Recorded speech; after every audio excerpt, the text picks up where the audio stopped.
Nós vamos agora para o nosso quarto princípio. Nós vamos falar sobre o perdão.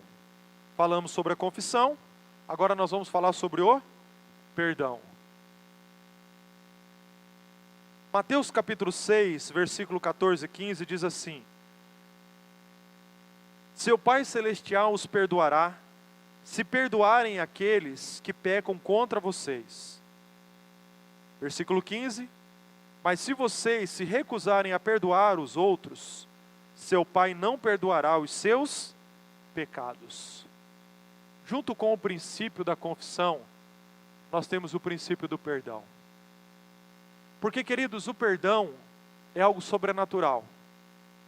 O perdão é algo que nós recebemos de Deus, mas o perdão também, para promover restauração espiritual na nossa vida, é algo que em alguns momentos nós temos que oferecer para as pessoas que nos ofendem. Quantas situações ruins estão acontecendo na vida das pessoas por causa de traumas? E diante de um trauma, diante de um pecado, diante de um erro que possam cometer contra você ou contra mim, a única maneira de se tratar é através do perdão. Eu sempre digo isso para os casais que eu atendo, que não existe família perfeita. Se você é um adolescente ou um jovem que sonha com um casamento perfeito, aquele príncipe encantado, ou aquela princesa, entendeu? Na carruagem que um dia vai chegar até você, a vida real não é dessa maneira. Não existe casamento perfeito, não existe família perfeita. Pastor, se existe, se não existe, qual é a razão então de nós nos casarmos e constituirmos família? É que a família tem uma grande oportunidade de viver a dinâmica da graça. E a família só permanece na presença de Deus porque entende a dinâmica da graça. Aliás, as famílias que estão prosperando conseguem entender a dinâmica da graça. E que dinâmica é essa? É a dinâmica do ser perdoado e do perdoar. Tenho 20 anos de relacionamento com a Grazi.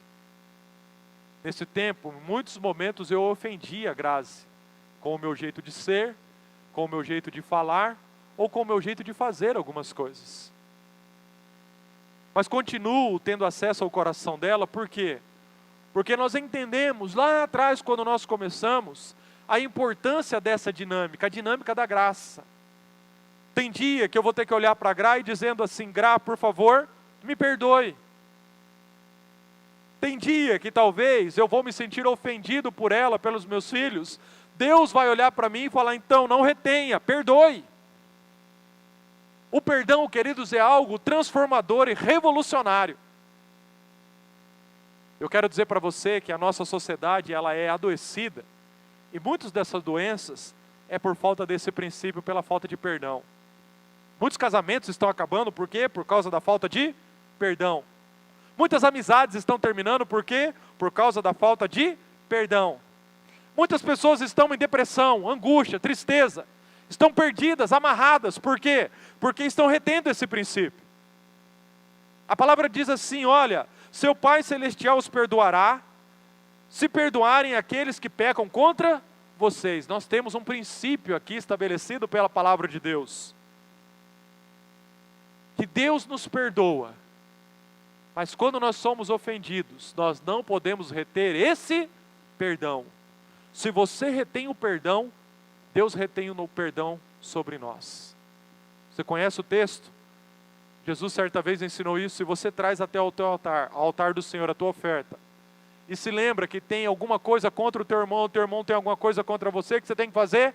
Ir lá e se reconciliar, para Deus aceitar a sua oferta. Nós só vamos ser perdoados por Deus se nós estivermos dispostos a oferecer perdão para as pessoas que nos atacaram. A história mais linda que eu vejo na Bíblia de perdão é a história de José. Para mim é uma das histórias mais bonitas que representam esse princípio de uma maneira divina no coração do ser humano. Você conhece Gênesis, conta, narra, né, a história de José, que se tornou o filho predileto do seu pai não escondeu isso. José também não tinha maturidade para lidar com essas questões. José começa a ter alguns sonhos e começa a entender que a graça de Deus estava sobre ele. José não sabe tratar disso, se coloca diante dos teus irmãos que se levantam enciumados e um dia tomam uma decisão: nós vamos acabar com a vida desse cara. Por isso, você talvez conheça a história. José, ele é vendido como escravo para pessoas que estavam passando onde os irmãos estavam pastoreando as ovelhas. Inventaram uma história para o pai. E tinham encontrado a capa de José, que tinha sido feita pelo próprio pai, o que o pai tinha mandado fazer, entregar a José, envolta de sangue. Chegaram a essa conclusão que José, falaram isso para o pai, provavelmente foi devorado por um grande animal. Por anos e anos o pai fica sofrendo com essa mentira. E José vai para onde, queridos? Vai servir como escravo, vai parar no Egito. Só que a graça de Deus estava sobre José. E o tempo vai se passando, José tentando fazer a coisa certa, e lá no Egito Deus o ajuda, Deus o levanta, mas de repente ele é acusado por um crime que ele não cometeu. E José vai para a prisão. Só que mesmo lá a graça do Senhor estava sobre a vida de José. E Deus um dia levanta José. Quando Deus levanta José, José estava com seu coração preparado. Eu creio que no tempo em que ficou na prisão, servindo como escravo, o Senhor foi trabalhando no coração de José, para que o coração dele fosse livre de toda a amargura. Que José lançasse fora do coração dele todo ressentimento pelo mal que tinha sido feito a ele. E não tinha como negar, de fato as pessoas pecaram contra José. Mas José tomou a decisão de não guardar aquele ressentimento. Preste atenção, enquanto eu estava preparando essa palavra, o Senhor colocou isso de forma muito clara para mim. Muitos de nós estamos adoecidos, porque dentro do nosso coração existe amargura, ressentimento, porque um dia nos ofenderam, um dia nos prejudicaram, e nós não estamos conseguindo perdoar essas pessoas. José, quando teve encontro com seus irmãos, já numa posição de governador do Egito, uma das principais autoridades do Egito, José poderia esmagar aqueles homens. José poderia acabar com a vida dos seus irmãos. Mas o que José fez? Abre os braços, abraça aqueles homens. Chega a essa conclusão que para mim, queridos, é uma conclusão fantástica, maravilhosa, incrível. O mal que vocês intentaram contra mim, Deus reverteu isso em bênção. E se eu estou aqui, é para que todos nós sejamos preservados. Em muitos momentos, queridos, as pessoas vão passar pelas nossas vidas e talvez possam nos prejudicar. Mas quando isso acontecer, a Bíblia aponta para um único caminho para você e eu. É o caminho do perdão. O perdão tem essa verdade. É algo que todas as pessoas desejam receber, mas a grande maioria tem dificuldade em oferecer. Alguém uma vez, tentando ilustrar isso, disse que o perdão é como uma ponte. Quando alguém peca contra você, é como se essa ponte fosse destruída. E perdoar é restituir a ponte. E o autor dessa ilustração diz o seguinte: cuidado, porque se você não reconstruir essa ponte, um dia você vai precisar passar por ela. E de fato o perdão é assim. Se você retém, um dia você vai precisar ser perdoado por alguém. E aí, querido, se você reteve lá atrás, você pode se colocar em sérias dificuldades. Não existe restauração espiritual sem perdão. Por isso nós precisamos nos sentir perdoados, por isso a confissão. E nós precisamos perdoar aqueles que nos ofenderam. Tem muitos filhos ressentidos com seus pais. Tem muitos amigos ressentidos com os seus amigos. Tem muitas pessoas ressentidas com os seus líderes. Talvez com o seu patrão, talvez com o professor. Talvez com a pessoa que passou uma única vez na sua vida e fez algo que você não gostou. A Bíblia diz: se você quer ser um filho segundo a vontade de Deus semelhante a Jesus, o caminho é o perdão. Agora preste atenção, a Bíblia não nos obriga a fazer alguma coisa que Jesus não tenha feito primeiro. Tem alguém que foi mais ofendido do que Jesus? Tem alguém na vida que foi mais maltratado do que Jesus? Qual foi a reação dele quando ele estava lá na cruz? Pai, perdoa, porque eles não sabem o que estão fazendo. Quando nós retemos o perdão, nós queremos ser juiz da causa. E a nossa justiça, queridos, é uma justiça falha. Por isso, não retenha o perdão. Quem sabe nesse momento o Senhor esteja trazendo para o teu coração algumas pessoas que você precisa perdoar. Eu quero encerrar essa parte trazendo para o teu coração isso. Não brinque com o perdão. O perdão tem um poder de cura fantástico, maravilhoso. Queridos, eu já vi pessoas sendo libertas completamente de uma vida de derrota, a partir do momento que decidiram perdoar. Mas eu já vi gente morrer literalmente, morrer fisicamente, de uma forma precoce, por causa da falta de perdão. Pessoal do louvor, por favor, sobe aqui. Eu gostaria que você dissesse assim: a restauração espiritual, fala lá mais forte, a restauração espiritual, ela passa pelo princípio do perdão. Se eu sou perdoado por Deus, eu preciso perdoar aquele que me ofendeu. Pensa um pouquinho. Você pode ficar de pé?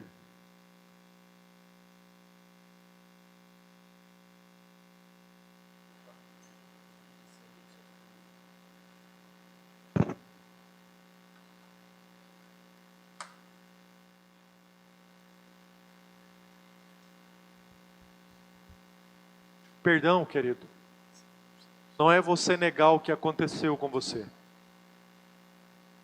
O perdão não é você se esquecer do que aconteceu com você. Talvez você foi abusado, talvez você foi injustiçado, talvez erraram de uma forma muito intensa contra você. Hoje à tarde eu estava lendo o relato de uma missionária. Essa missionária, muito usada por Deus, na época da Primeira Guerra Mundial, ela perdeu o pai, a mãe e as suas irmãs num campo de concentração. E ela também quase morreu por causa do Holocausto, que vocês sabem, a história aponta sobre isso. Mas acabou a guerra, aquela situação foi, houve uma intervenção ali para que aquela maldade, aquela crueldade não acontecesse. E essa missionária, ela tomou uma decisão de perdoar as pessoas que a tinham ofendido, perdoar todo o mal que haviam feito por ela, e ela foi muito usada por Deus. Ela falava dos horrores que ela enfrentou no campo de concentração, mas deixava sempre uma palavra de esperança. Mas só que um dia, ela estava em um determinado país, e numa igreja testemunhando, quem ela encontra no meio da plateia? Um dos soldados que tinha judiado dela e de algumas amigas que estavam junto com ela. Na hora que ela viu, o relato diz que ela começou a tremer por dentro, porque ela se deparou com uma das pessoas que tinham promovido a maldade, a crueldade sobre ela. Esse relato falava sobre isso, que ela começou a sentir o calor no seu rosto das bofetadas que ela tinha recebido, as suas roupas sendo rasgadas no meio daquele campo de concentração, e ela por um instante começou a ver toda aquela maldade que ela sofreu. E essa pessoa vai até ela e diz assim: olha, eu estou aqui, Deus tocou no meu coração e me perdoou. Na hora que ela ouviu isso, por dentro dela ela começou a tremer. Porque ela viu que ela não estava até aquele momento preparada para perdoar aquele homem. Mas ela, por um instante, ela fixou os olhos em Deus e disse: Senhor, o meu coração ressente, mas eu quero lhe pedir, me ajuda, porque eu quero perdoar esse homem. Ela vai em direção a ele, e a Bíblia e o relato diz que esse homem estendeu a mão para ela. E ela não conseguiu estender a mão para ele. E pela segunda vez ela fez uma oração rápida ali: Senhor, me ajuda, porque de mim mesmo eu não consigo, mas se o Senhor me ajudar, eu consigo perdoar. E ela então, no ímpeto, no impulso, estende a mão.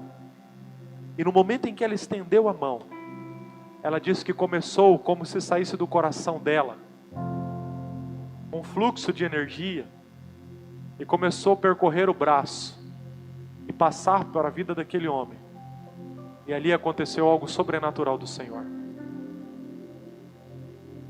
O perdão tem poder de apagar tragédias e tragédias cometidas pelo pecado. Por isso, se alguém te ofendeu, se alguém pecou contra você, não tem como negar. Eu não posso olhar para você nessa noite e dizer assim: puxa vida, não foi isso que a pessoa talvez tentou fazer, talvez ela foi intencional, ela fez algo para te prejudicar mesmo. Mas o caminho é esse: perdoa. Em alguns casos, antes de orar por você, eu quero lhe dizer isso: você vai ter que procurar essa pessoa e pedir perdão a ela. Ou talvez procurar essa pessoa e dizer: olha, eu guardei mágoa no meu coração, mas eu estou aqui porque eu quero te perdoar. E te pedir perdão porque muitas vezes também eu desejei o teu mal. Mas eu quero jogar esse lixo fora e quero viver uma vida tranquila. Talvez você precise de ajuda e nós estamos aqui para te ajudar. Mas não retenha isso. A renovação que Deus quer promover na sua vida passa pela prática do perdão. Vamos orar? Pai, mais uma vez, nós nos colocamos diante do Senhor. Santo Espírito, sonda o nosso coração. Sonda o nosso coração nesse momento. Nós queremos tratar do pecado e dos nossos traumas de acordo com o caminho que a Tua Palavra nos aponta, com confissão e perdão. Vem, Santo Espírito do Senhor, testifica isso e nos impulsiona a rompermos com tudo aquilo que está nos prendendo, porque nós queremos ser restaurados pelo Senhor. Se você nesse momento tem uma atitude de oração, pecados para confessar ao Senhor, confesse aí onde você está. Senhor, me perdoe porque eu menti. Senhor, me perdoe porque eu prejudiquei aquela pessoa. Senhor, me perdoe porque eu me afastei da Tua presença e acabei cometendo coisas que ofendeu a Tua santidade. Fala disso. Eu me prostituí, eu abandonei a Tua verdade, eu desejei o mal para as pessoas. Confesse o seu pecado agora. E se há pessoas que você, toma essa decisão. Se for difícil por você, porque você se lembra e isso gera dor no teu coração, peça para que Deus te ajude. Senhor, isso dói, mas eu quero, em nome de Jesus, pedir que o Senhor me ajude, que eu quero sair daqui nessa noite totalmente livre, liberto, para viver a Tua renovação.